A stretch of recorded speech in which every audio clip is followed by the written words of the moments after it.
Kind of like the research of it too.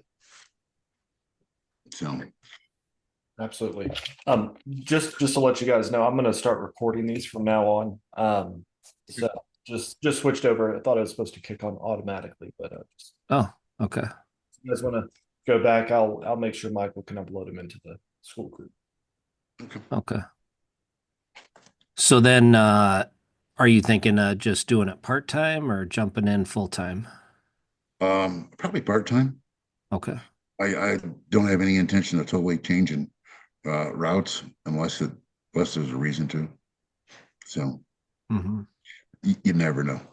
You just never know. It's not an easy business, so don't think that you go in there and you get 6% of every house. You do. I'm, A lot of people think that. it has very little to do with money. Okay. It's being able to see and serve and pay attention to the deals.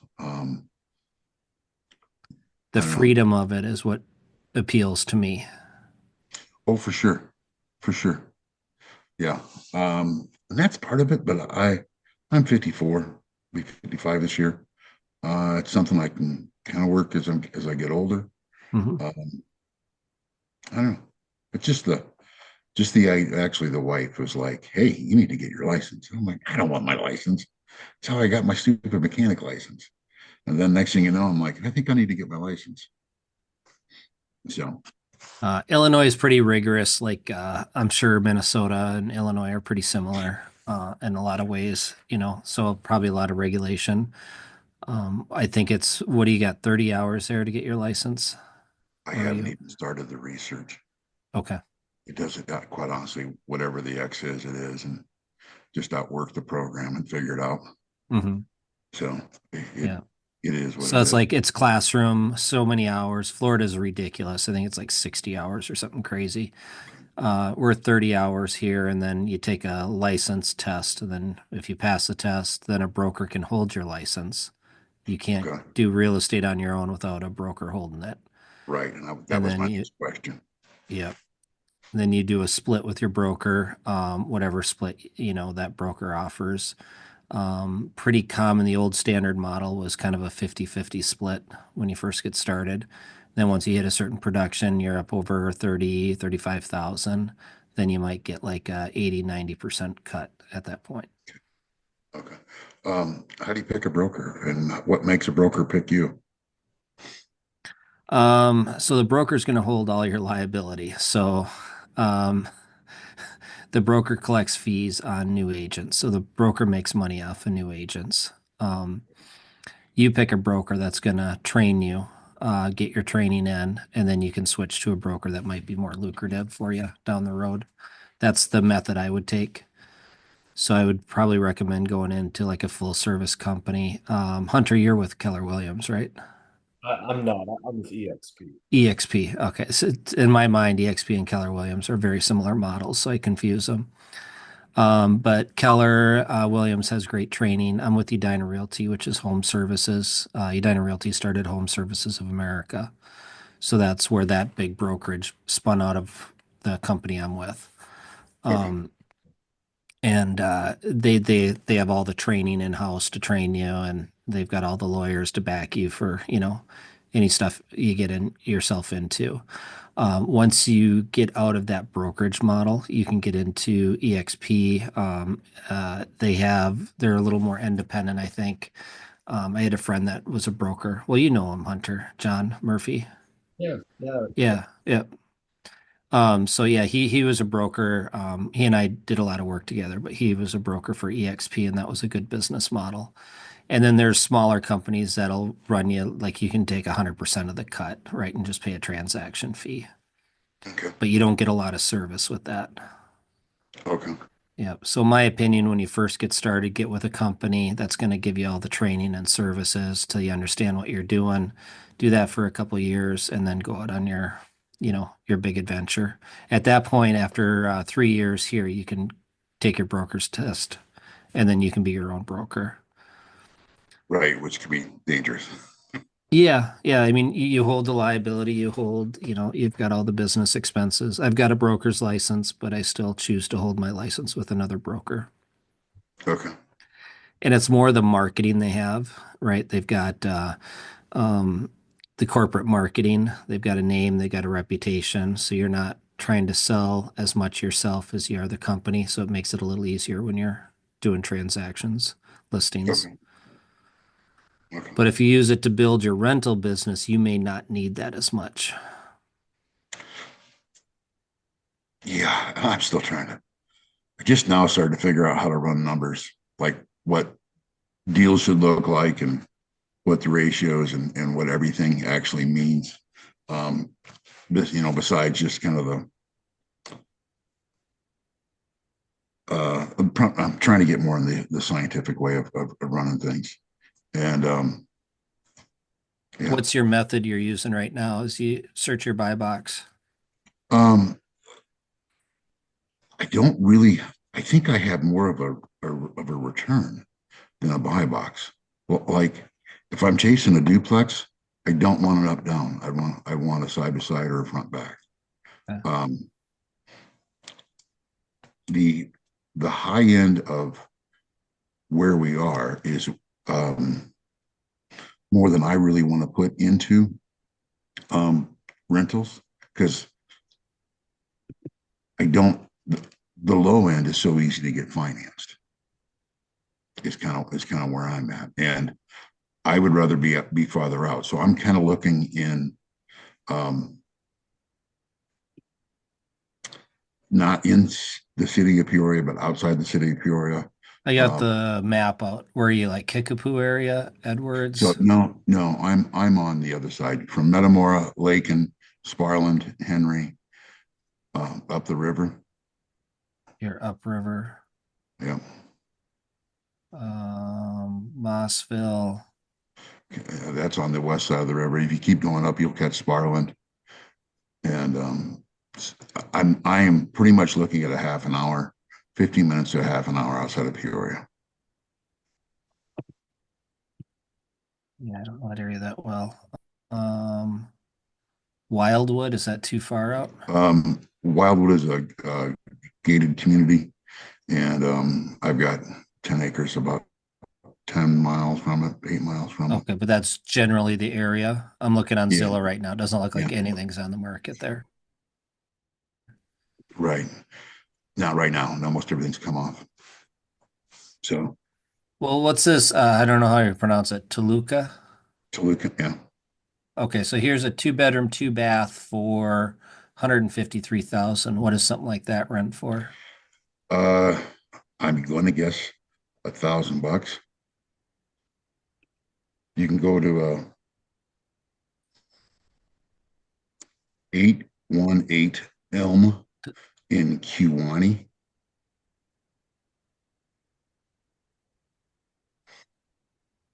818 Elm. How do you spell Kiwani?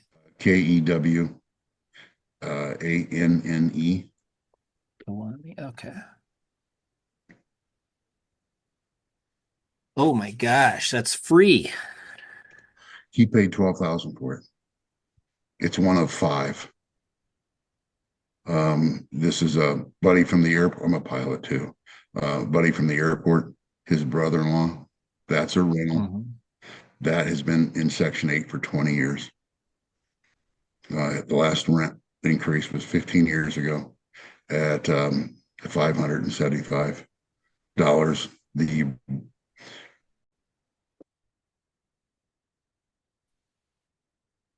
says it can probably support 750.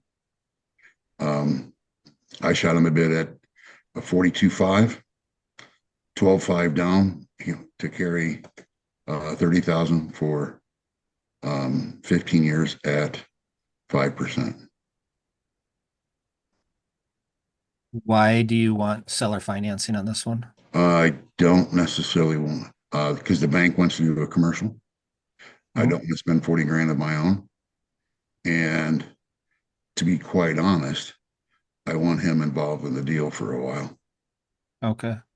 He's got, What, just to get your sea legs going or? I don't know that town. Okay. So He what's farms he farms 5 miles north, 3 miles north of one of our farms, and it would just, even though it's less profitable, it would be a good way to know what's in and what's out. And he's still kind of flipping. Mhm. He just doesn't. He's a tired landlord, hasn't raised the rents. That house will need windows. What you see on the actual ground is missing new concrete in the driveway, new concrete behind the garage. There is a ramp to get in and out. The fence that is there is actually down. It's a gorgeous little house for what it is. I just want to see. I want to see if he cooks off. I'm more curious than I am worried about the deal. Hunter's looking at me like you're crazy. what's the town like? Um, it's declining, Well, but for that price, I would assume it is. But I mean, is there any population there? uh, I'm gonna guess they're 15,000. There's Walmart, Menards. It is kind of the hub for 15 miles. It draws most everything in. There's a hospital that's new. Mhm. So um, there's a bit more minorities, which I kind of think is good up there. Mhm. Pretty much Catholic Mexican. There is a small prison. There they lost the Uh, good trailer employment manufacturer. then. There's some. I mean, it's not great. It's a lot of this area is repressed, but the prices aren't changing a lot. They'll fluctuate a little bit with the boom we've had over the last few years, but it's mom and dad had rental. I've told Hunter this before. Mom and dad had rentals for a long time, and I know what they sold at the turn of the century wasn't that much different from when they bought them 20 years earlier. But we didn't have a lot of problems. I don't think we've ever been through an eviction. So Hmm. it's, the market's changed, obviously, but um, it's still, you got to make your numbers flow on low numbers. So if you can bring bigger numbers later, if something comes in, it works. Okay. This isn't my business model, but I just kind of plugged in some basic numbers, 40,000, 20% down, 7%, 20-year AM commercial loan kind of deal. And you're sitting around a 10 or 11% cap rate. Mhm. The gross rent multiplier is 66. I'm usually at 120. Okay. So if you were to take kind of what I do on the buy boxes, just to quickly see if something's going to cash flow. So if you take the sale price, let's just say that one that I looked at for 150,000, take that times 120. I'm sorry, divided by 120.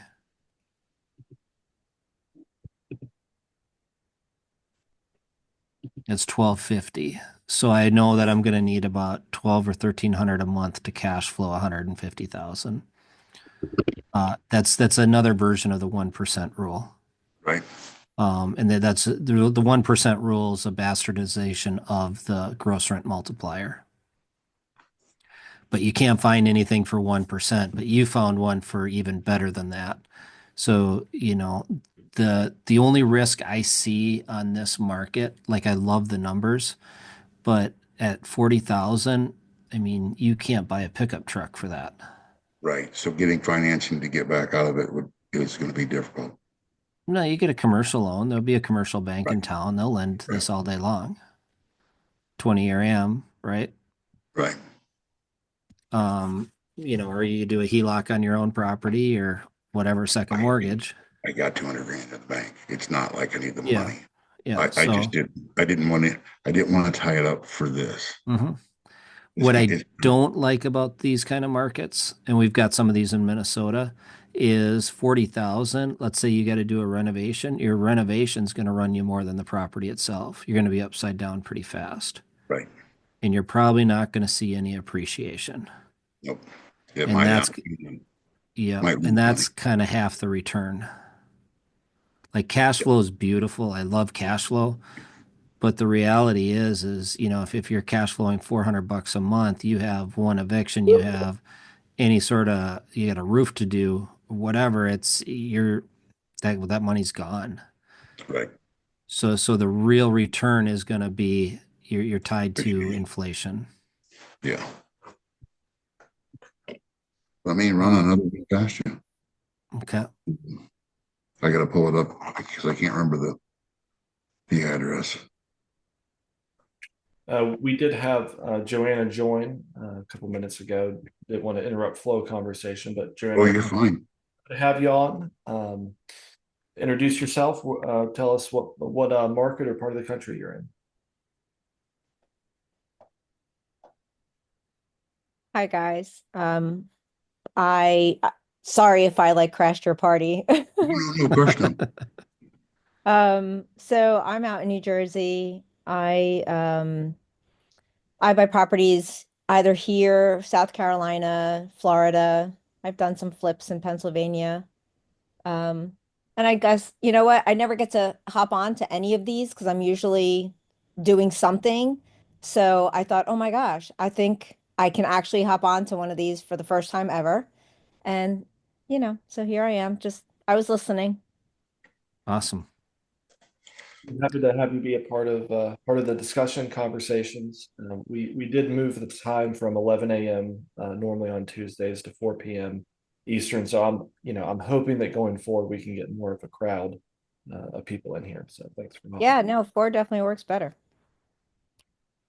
So thank you.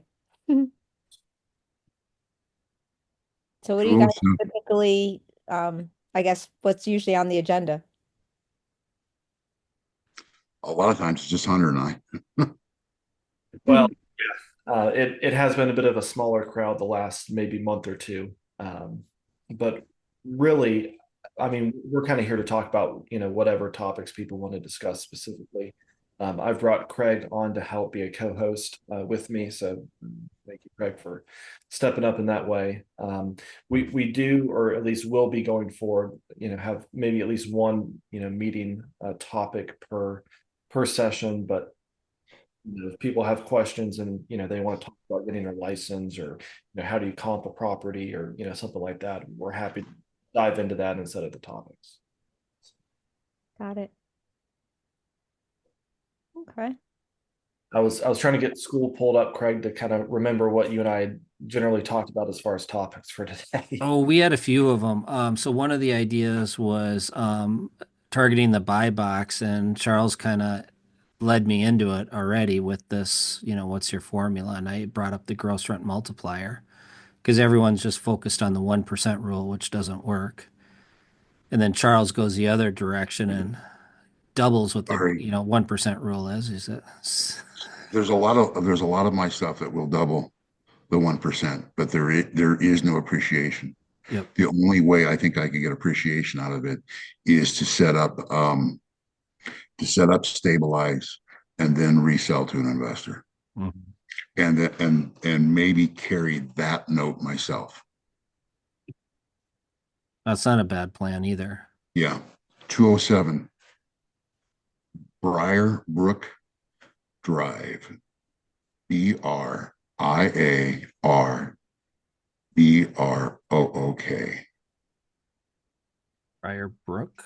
Briar Brook Drive, East Peoria. Yep. Pardon?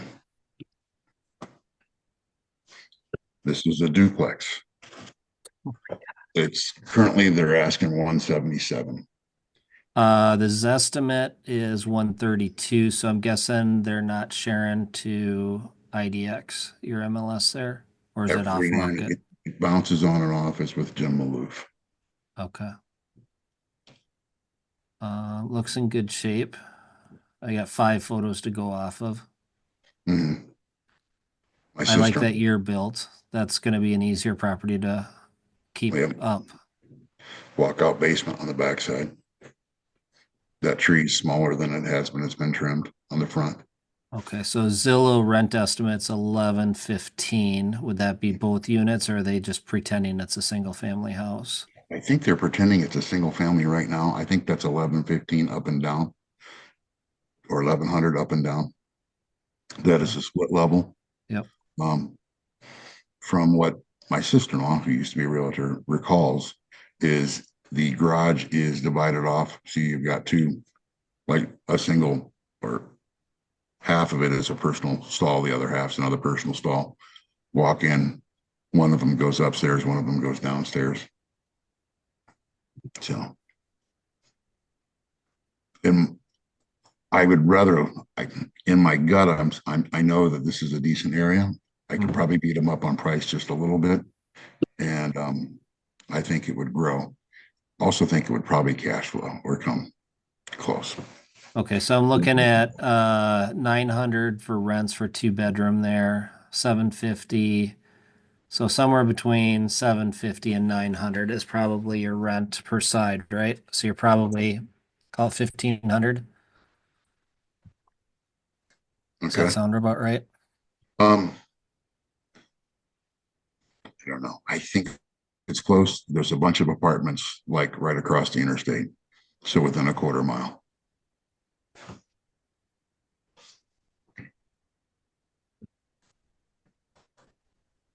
I sent a link in the chat box. Perfect. Yeah, sorry, I'm not quick with this, guys.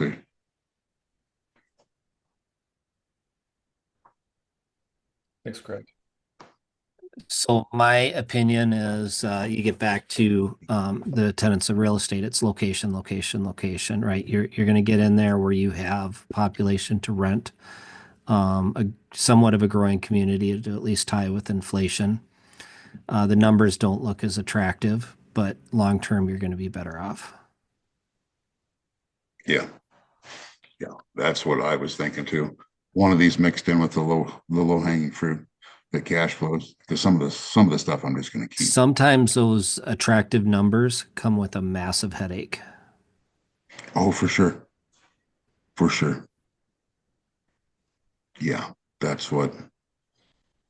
Now this is in my backyard, so That makes a big difference if you can go and kind of handle it on your own. And yeah, yeah, yeah.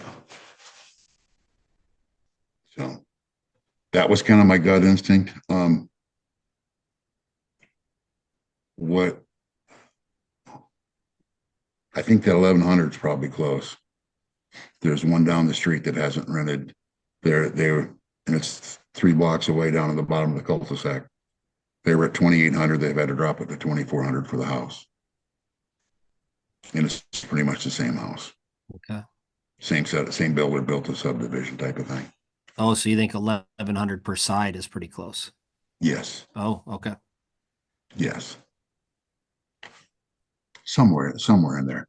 It's private, Dollar General right across the street, school right down the road, church real close by. It's a pretty quiet neighborhood. Wide street, on-street parking with a decent What is East driveway. Peoria like? Like East St. Louis or anything, is it? Gosh, no, it's just the opposite.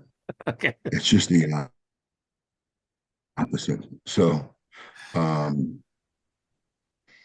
downtown East Peoria has grown the most in the last decade of anything in the Peoria, Bloomington area. So, Okay.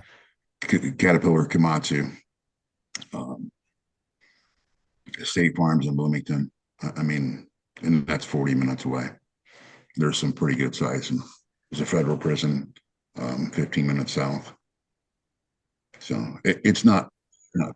This I would say is your better bet just based on location. And that's what I was thinking with a better purpose for that 40 grand. So yeah. Anyway, that's where I'm at. Is Joanne a realtor?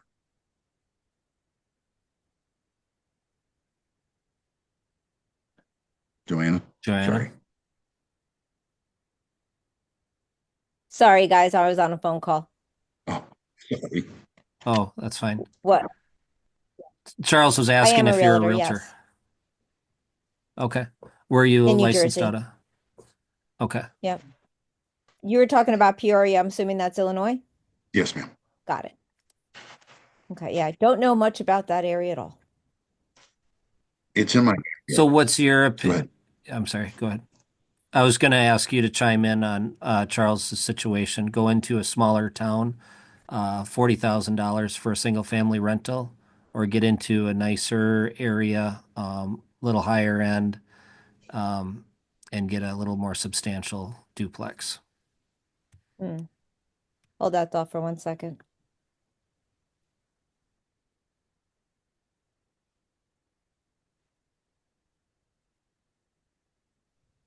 All right, How about- sorry. I was just That's all right. hanging up on call. Oh, Um, all right. So single family or a duplex in a better area. Hmm. I mean, I somewhat heard some of the numbers that you were talking about. Uh, I mean, there's so many double-edged swords to those. Which one's closer to you?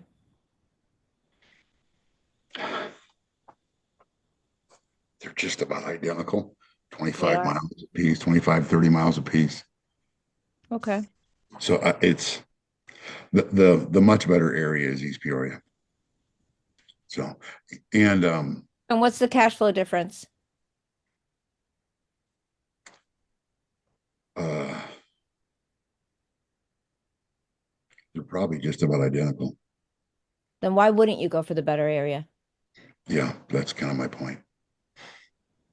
I mean, my just my opinion, but I would take a better area any day of the week because, when you're talking about appreciation, typically your better areas are going to appreciate much faster than obviously, your C or D areas. So, I mean, again, just that's just my opinion and typically the way that I look at it when I'm looking at properties. Um, then again, you're a guy, so it's much easier for you to go into a D area where I won't even consider it because I'm going solo and that could not be a good thing. And I don't mean to make this sound the wrong way, but there's I've got friends that grew up on the other side of the river. We joined the Marine Corps together, and they fit into those communities where I don't. The redneck areas I fit in great. Right. Just it's just kind of how that one works. Um, And that is important. That's important for because sure. you know what? You're gonna want to forge those relationships, in that area. And if you don't fit in, that's gonna be, you know, much harder to do. Sure. And um, the Lake and Sparland Henry area upriver from Peoria has gotten a lot more senior housing because Marshall County doesn't have Section 8. So I'm kind of looking for stuff that is uh, smaller but um, more efficient and cheaper because well, everything except for one property is paid for.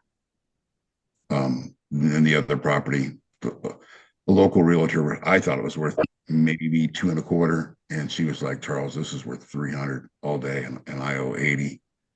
And that's the place that I want the kid to keep the horse facility. And I want to rent the house out. It's on 5 acres. So Awesome. that's in Metamora. So, Can you build on that? oh, there's already a house. I There's a mean, house. There's a house can and you pole barn. build Can I make a or separate one? Yes. yeah. I mean, Yeah. that could definitely that could Yeah. be lucrative Yeah. because that's a So, lot of acreage.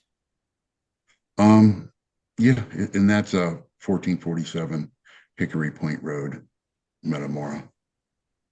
1447. Hmm.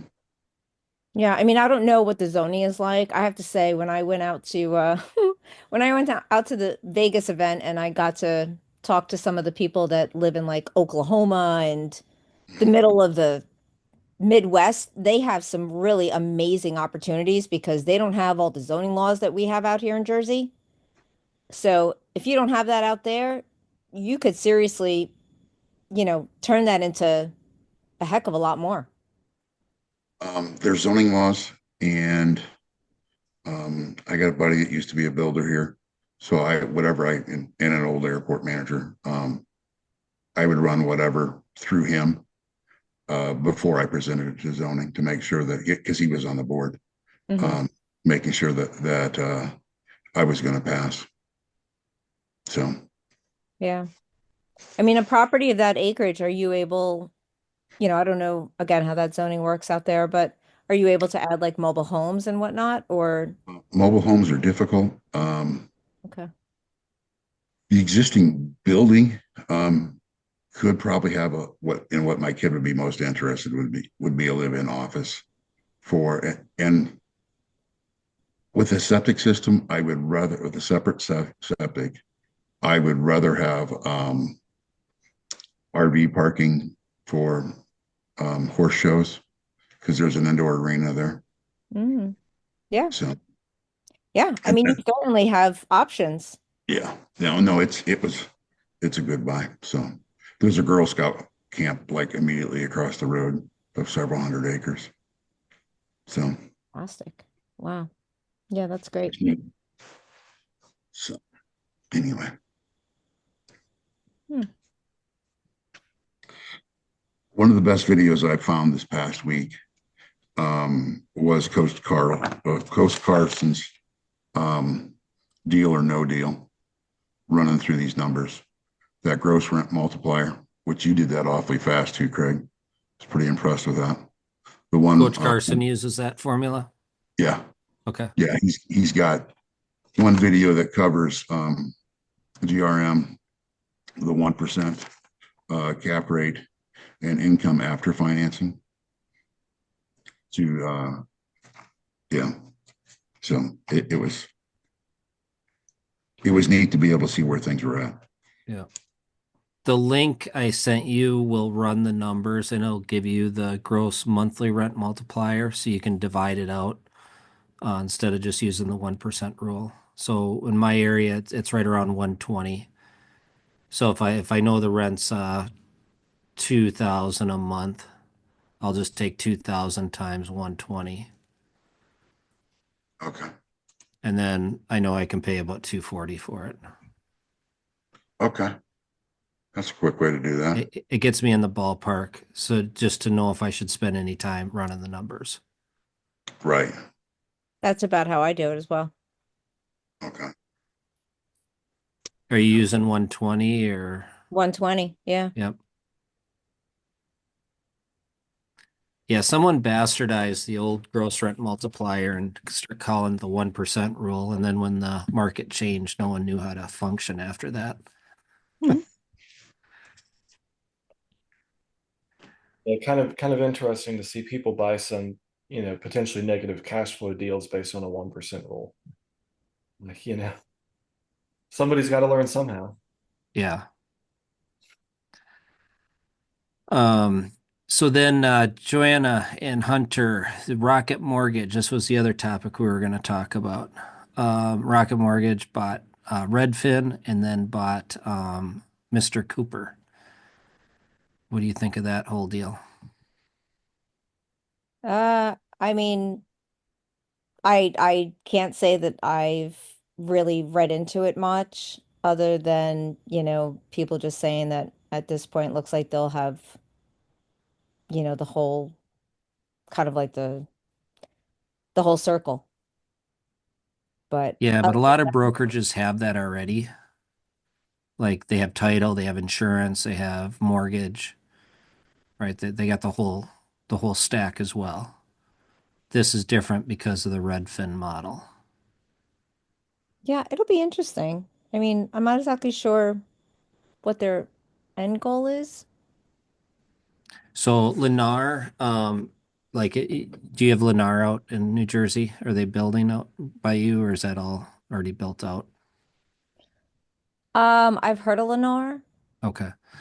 They're U.S. homes. They're one of the largest home builders, if not the largest. So what they do is they have an in-house mortgage, and then to capture the business, they will offer like 6% mortgage rates. So what they're doing is they're taking some of that realtor margin and builder margin and buying the rates down. So capturing more of the sales. Mm. And as the licensed agent, we can't do that because we have this little thing called what is it? Um, oh, my mind just went blank. Uh, Not it's a, called a kickback. no, What's that? What's the rule We have called? ethics is basically where we stand on that one. Yeah, there's a specific term though on the ethics. It's a kickback is the actual crime, but it's a form of ethics. But anyhow, we can't do it because of kickbacks. So the reason we can't buy rates down, even though our brokerages might own the mortgage company, is because we're contractors. We're licensed agents. We're independent contractors. The Redfin model, they're employees, like the builder salespeople. Hmm. They're not bound by those same regulations. So now Rocket Mortgage could then say, work with the Redfin agent, we'll buy your rate down, and then we'll service the mortgage on the end. So now we could be competing with Redfin saying, okay, our market rate's at 6.5, they're gonna be at 5.5 because they're paying their agents as employees, not independent contractors. I didn't even realize they did that. Yep. Yeah, wow. Hmm. So that's kind of what's alarming to me about that situation is that might be because people have been trying to break the realtor model for years, right? It just hasn't been able to be broken because it's too difficult. It's too labor intensive. I mean, we work really hard for our money. Yeah. But this one might have a shot at it. yeah, it might happen. It might not. I mean, it's difficult to say because, if an agent is making, let's say 6 figures in my market, or more selling houses, it's going to be hard to get them to go over to be an employee and make potentially less money. Because Oh. I doubt that, Redfin could They take. don't need realtors to switch. They just get new employees. Well, that's true. That's true, but it's still a lot of work, even if they're glorified door openers and they're traveling around, it's a lot to make 40, 50 grand a year and spend a lot of time on the road driving, opening doors. I mean, maybe they can get away if they pay them 70, 80, 90, you know, uh, Mhm. but I don't know. It seems hard to be able to pay them a livable wage and actually provide any level of service out, beyond just opening up doors. What if they don't run buyer's agents? What if it's just a seller's agent model? And now that the lawsuit settlement's in place, they don't offer a buyer payout. They use that to buy the rate down. Are they going to capture more of the market share? Uh, Potentially. I mean, I still think, buyers are going to want to go look at properties in person. At least most of my clients want to look at it in person, and So they do an open house. maybe, So your client will say, you know what, I'm not going to work with Craig, Joanna, or Hunter. I'm just going to go directly to the Redfin and get the 6 or 5.5% mortgage instead of 6.5. Mhm. Yeah. Yeah. I I mean, mean, anything's possible. You know what? The bottom line is that, that's why people have choice. I mean, thankfully, I'm not a realtor as a livelihood. Um, Mm-hmm. I actually do it more because just enjoy it for myself. But real estate has changed just so much in the past year that I honestly, I feel for realtors that this is their, bread and butter because it is getting much harder. Yeah. And then clear cooperation. Has your MLS come out with anything on that yet? yeah. I have not seen anything yet. What's yours doing, Hunter? It they've basically taken the stand that, like, if you show, any sort of language around the word compensation, any. No, no, not the compensation part, the clear cooperation. So clear cooperation is you don't have to put your property on the MLS now. Yeah. We definitely have not seen anything yet about that. My broker has not brought that up. I think most MLSs are pondering the situation. So NAR just said, okay, it's up to each MLS on whether or not you're required to publish your listing. Um, Because NAR used to say you have to publish it within what, 24 or 48 Yeah. hours. Yeah. And that was the value proposition. You know, we as realtors controlled the MLS. We policed the information going on there, and we offered payouts to other agents. That was part of the deal. That exposed the sellers to more of the market. But now with that lawsuit settlement, that model's been broken. So now we're going to operate more like commercial realtors, where we hold all our inventory in-house. So if you want to see a CB Richard Ellis listing, you have to contact CB Richard Ellis. You can't go to the other commercial broker because they don't have access to those listings. Yeah, I Not just, seen that yet out here. you Yeah, know, it hasn't happened yet. It's in the process of happening. well, I can just see some buyer getting upset or agent getting upset and now suing another brokerage, because, they didn't have any information about it. And Why? I Well, it don't, becomes like an office exclusive. Exactly. And that's Compass's model is to have office exclusives. So Compass business model is to try to hold all the inventory in and not share it within the marketplace so they grab more of their market share. Right. I mean, that's been happening for as long as I can remember. So But maybe the it's just difference taken is to a different there was level. MLS rules to prevent you from doing that. You had to have the seller say specifically they do not want MLS. So now that's not even a thing anymore then? I think you're gonna, it depends on the MLS, but each MLS will be autonomous where they can say, well, you can network it and sell it yourself for the first 3 weeks or whatever. And you can still market it, right? But if we were to list it as a coming soon, we couldn't market it, we couldn't show it. Right. But now we can go list it as a coming soon or a withheld, and we can advertise it and market it and keep other brokers out of the deal. So it's going to crush the little brokers if they go this route. Wow. Huh. And it's going to make it harder for, well, not necessarily for investors. Investors, we're going to have to find our off-market deals and go direct. Yeah. I still just don't see how that could really benefit sellers in the big picture. It It might, doesn't. It It- doesn't. No, it definitely doesn't. It takes away the pool of buyers. Yep. But that's what the attorneys were after. They thought that NAR had too much market share. So they blew up the whole system. Now the sellers lose and the buyers lose. sounds like you're going to have a lot of investors raising capital to go buy up a bunch of houses that aren't marketed well and turn around and resell them. Maybe there will be more opportunity for investors. That's an interesting thought. There's a lot of investors in my market who do that because wholesaling isn't allowed anymore. South Carolina outlawed wholesaling last year.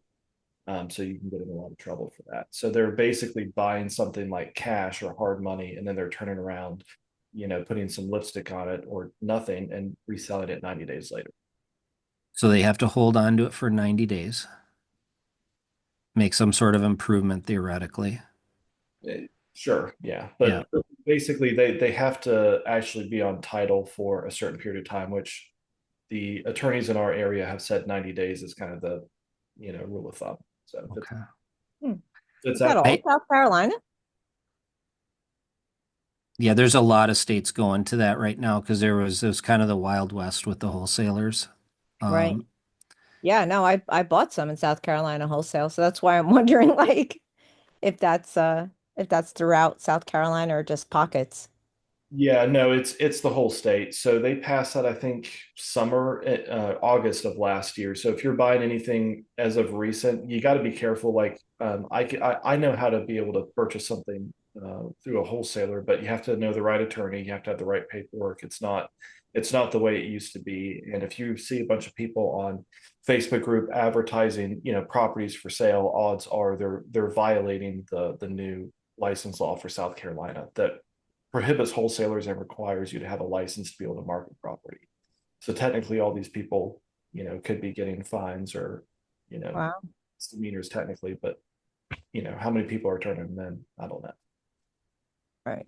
So what's the interpretation on that between just a property owner trying to sell his versus somebody else? Yeah, so they really dove into the whole notion of equitable interest. Equitable interest can't just be a contract to purchase with a $1 or $5 earnest. You have to be on title in some way, shape, or form, or have some physical control of the property that's not just a contract. Um, so it's gotten a little complicated and kind of gone back and forth. But at least as of right now, that's kind of what the thinking of it is. And so you're allowed to market a contract if you have a contract, but you're not allowed to market a property unless you have equitable interest. So it does get really convoluted because you see a lot of people advertising 123 Main Street with a ton of pictures and telling you all about the property, saying it's for sale. They're wholesaling it, and here's the sales price. That's technically wrong. That's illegal. You can say, hey, I have a contract in 123 Main Street. I'll sell the contract for $5,000 above my contract price. Call me if you want to know more. And so that's the more acceptable, way to do marketing, but again, So you could still sell the contract as long as you disclose you're buying the purchase agreement, not the property. that is correct. And so that's how they're viewing it now. It Do you have to be licensed to sell the purchase agreement? you don't. Okay. But it's getting a little convoluted because the way that they are sheriffing this whole thing is that they are going to the attorneys and they're auditing the attorneys' books. And if the attorneys are the one closing deals and they find something fishy, then they can, fine the attorney. That the attorney can lose their law license. And so basically, it scared all the attorneys, half to death. And so there's like two of them that'll close anything. Everybody else. You primarily use attorneys to close it, right? Not title companies. South Carolina is an attorney state. You can't use Okay. it. I mean, you could, but then they just have to hire it out to a third party attorney. Yeah. You're going through an attorney. Interesting. So, but I think this model, at least what South Carolina has done, is going to be coming to other states around the country. It's a very widely accepted model now. As far as real estate commissions, people in other areas, they're very excited about the way South Carolina has changed the laws around it. So Okay. maybe a little bit more widely accepted here in the next 5 years. I know a lot of states are talking about that. And I know brokers, my brokers particular is real nervous about it. So I had a deal I had to let go. I could have put it under contract and sold the contract. Mhm. And I was telling the seller, you're better off on the MLS. He's like, I don't want to go through the headaches. I need to be out of here. So I couldn't touch it because the broker didn't want the liability. They got sued from another client who sold the house to an investor, and then the investor turned around, fixed it up, sold it for 100,000 more. So then they sue the broker saying, well, you didn't tell us I could have made that much more money. You would have had to put 50 grand into it and 6 months worth of work, you know. But anyhow, so I sold it to a wholesaler who put it under contract and then sold the rights of the purchase agreement. So I made a few thousand on commissions, and he made like 20 grand in assignment fees. Yep. Sounds. Just like, Yeah. What part of the country, Craig, are you in? Minnesota. Gotcha. Yeah. So Charles, there's a reason not to get licensed is you are held to a different standard. Yes. Mhm. Yeah. Same thing happens in the airplane world. Yep. Yep. For sure. And But there's a lot of brokers that are like yours. Like I'm with EXP. I can't wholesale at EXP, even if Yep. I can't do it. I can't wholesale either. I work with Coldwell Banker. They won't allow it on any level. Yeah. Too much liability. Yep. that property in East Peoria is not listed on the MLS either. It just happened to be, I drove by. And then you started finding out more that they're trying to control who can see their properties and do that same scenario you guys were talking about, which Clear cooperation. kind of makes sense. Yeah. Yeah. So, because an old Keller Williams um, agent that got real big created his own thing and was cleaning up in Peoria with a bunch of advertisement and a guarantee to buy your house situation. So it's neat. I love learning all this stuff, but it's more about to keep myself out of trouble. Mm-hmm. So Yeah, I mean, you can still do well with the license. It does give you other advantages, but for sure. it is like going into a fight with one hand tied behind your back sometimes. Yeah. Hunter and I have talked about things, and I'm like, my God, Hunter, you're willing to work a lot harder than I am. In deals. And a lot of these areas seem to require that. Yeah. And coming from out of state, this would look like a horrible market. But looking to move someplace, my mind and pricing is calibrated to here. And every time you step someplace else, you're like, are you kidding me? There's no way this is No, going to. there's investors all over this country that would dream to have numbers like that. I bought a duplex front and back, 29,000 a month and a half ago. They'd been on the MLS for a year. Can't buy a used car for that. And that was half of what the guy before me paid for it. So, but again, it's hillbilly central. But I also know that I just know the area. Well, when you say hillbilly, that's not necessarily a bad thing. That's a farm community, right? Yeah, You for got sure. some It's definitely pretty rural. hardworking people there. It's just Yep. there's just not a lot of capital. And there's some seasonal events that are kind of huge and repetitive that I just recently come to the idea. I'm like, I think I could probably even short-term rental some of this stuff and it would flow because there's no place else to stay if somebody doesn't want to sleep in the mud box. So Yeah, I think you could absolutely crush that market. I'm trying to be wise. This was supposed to be a farm. Hunters heard my story. I was supposed to keep a farm with this money and wasn't able to because of the sister. Oh, Yeah. Yeah. And yeah, knowing now what I wish I'd have known this 6 months ago, I think I'd have picked a fight. But you try to get along. So family's tough. those wounds don't heal. Yeah. They just don't heal. So there's no sense in picking scabs. So, but I've got to learn a new skill set. This is why I'm bothering you guys. No, this is what we're here to do. Yeah. I'll What's improve. Mr. Jack up to today? I always see him in here. He's always quiet. You at work? Mr. Jack Stewart, there you go. Oh, sorry, I didn't quite realize you guys were talking, so I was waiting for another second. Oh no, I see you in here. I see you in a lot of these often, and you're always quiet.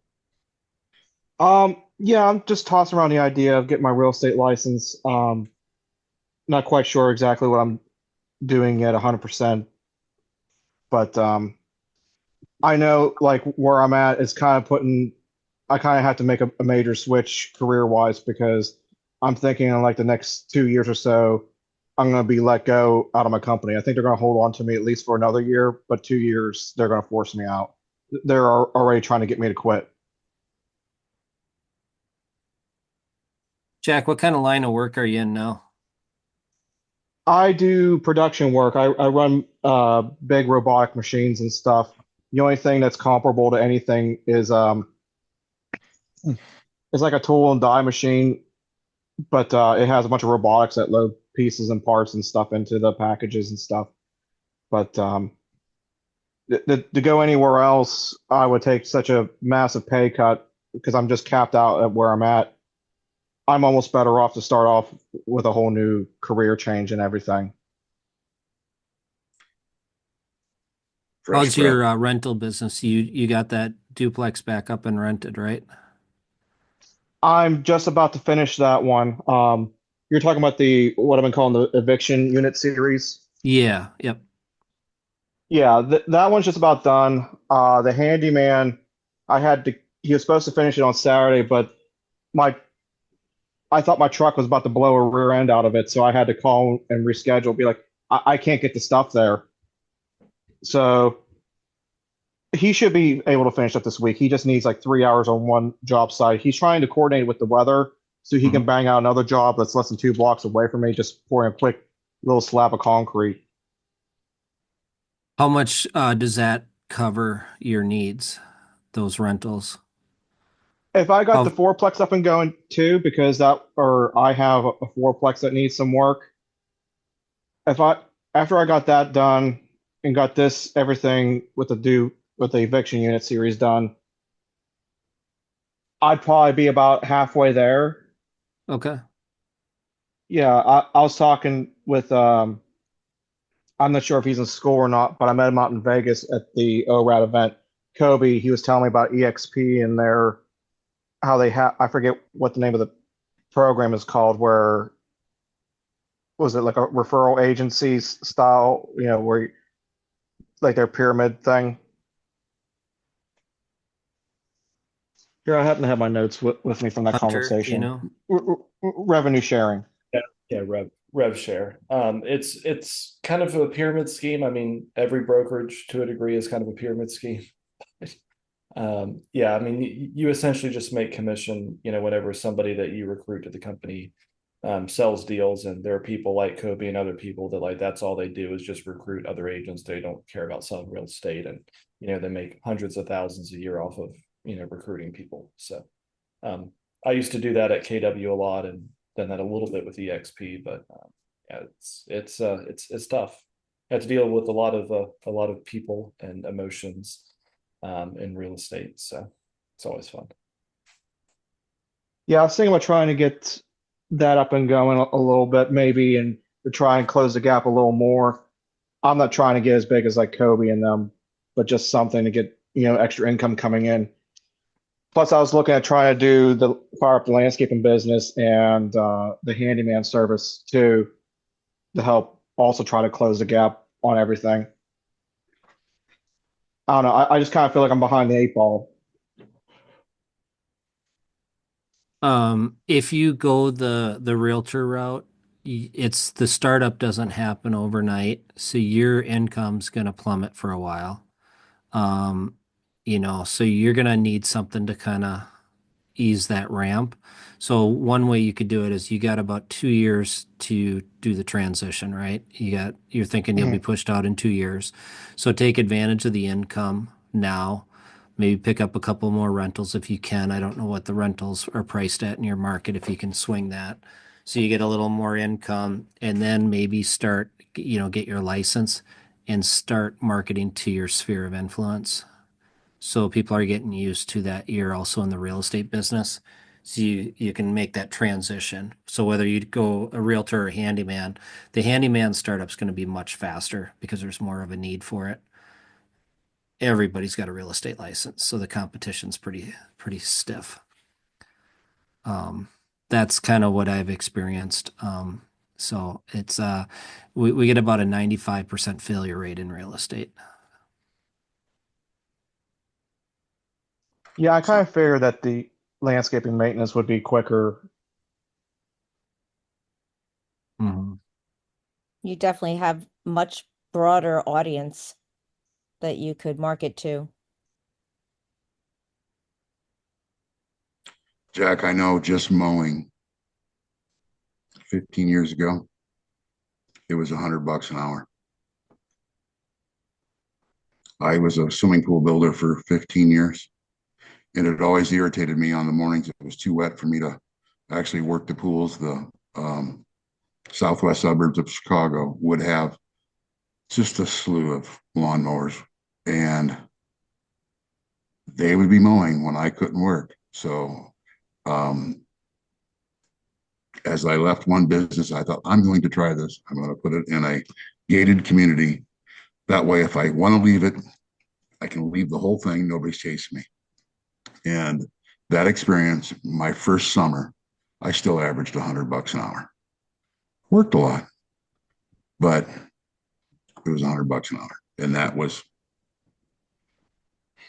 08, 09. Wow. Okay. To give you real numbers, that's where it hits. So, and be careful what you say yes to. That desire to please will make you promise things that you probably can't hit. And until you learn to say no, you won't increase your profit. Yeah, I know from the past I used to run a landscaping crew and I ended up shutting it Okay. down just from being burnt out. Yep. But You've I been was averaging in just a poor town like $60 an hour, and it just got to be too much. People wanted more and more out of you, and you're like, no, this is what we agreed on. So there's a lot of things I'm changing this time around. There is no basic package and an extreme package. Is everyone gets all the same thing. Everything gets quoted on the high end, and if you can't afford it, I'm not going to budge on my quality and stuff. Then you just don't want me. I don't have to take the job. I was just exactly the opposite. A gated community, a bunch of retirees, 20 to $30 a lot. And it did not, and it didn't take me long. Trees, grass, and grade. So lawnmower, bobcat, and chainsaw type of, and it was almost all lawnmower outside of some basics. So it's I was very careful with how um I didn't want projects that were bigger than one man show. Yeah, that's kind of where I'm at. I would like to try and get a second person involved, but I just don't know how to get anyone involved. No, or with them knowing that it's going to be seasonal work. Exactly. It'd be different if I was further along and doing house flips at the same. Well, by house flips, I don't actually mean house flips. I mean buy houses, fix them up, and then just rent them out is what I really mean. The value add. It'd be different if I was in that phase where I can just keep them on to do that kind of stuff, but I'm just not. I don't have the manpower or the time to do all that. Right. I think just being in the communities, you find your deals. You just you guys are all realtors for the network, essentially, whether it's your brokers or the people around you. The handyman and these service providers create a network real quick as well that feeds you. Like, and I know I'm in a real small world.